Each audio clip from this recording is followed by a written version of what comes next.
In this next and final section, we will be discussing on how to do the maintenance and repair work on these RPZ valves.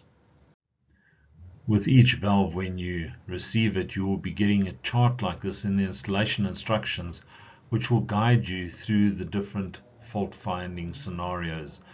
And as you do more and more of it, you will automatically know where to go and have a look. But this one will help you right in the beginning. For instance, if you close the downstream shut-off valve and there's a constant leak still, so obviously, where's this water coming from? It must be the upstream check valve or discharge valve that is not sealing off properly. And obviously then you will dismantle it and check it to make sure. And that's how it'll go through your three main areas that you have to go and have a look for the fault finding. Very straightforward. Normally when people have a look at an RPZ valve, they say, whoa, I can't open this thing up.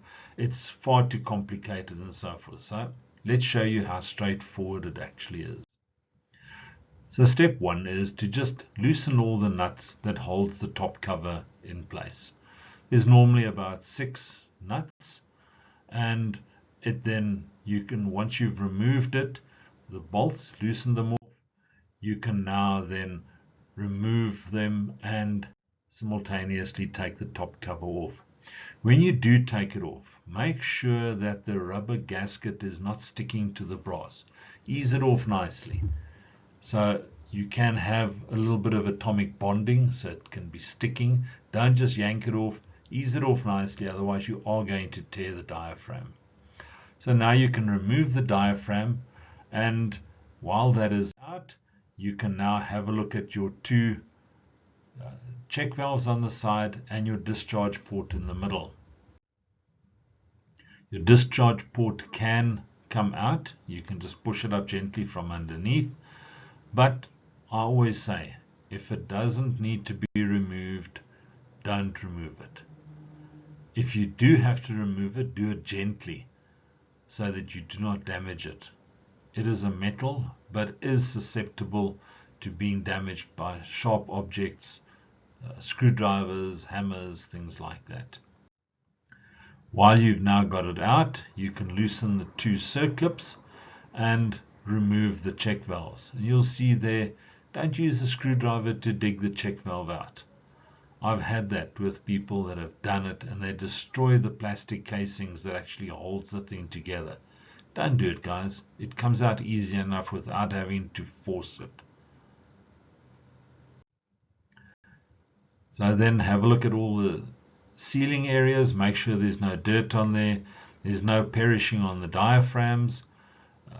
Any place where you can think of that it may have got damaged or worn, especially if it's been in for a while, check all of that.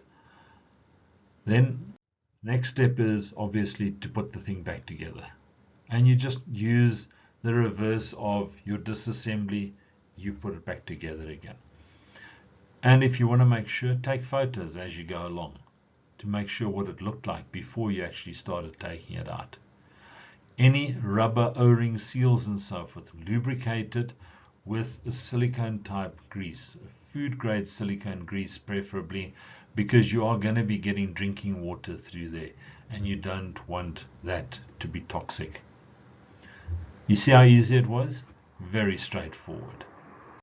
And congratulations, now you have completed this module, and I encourage you to take the next step and to go and do the online evaluation so that we can make sure that you qualify for this accreditation.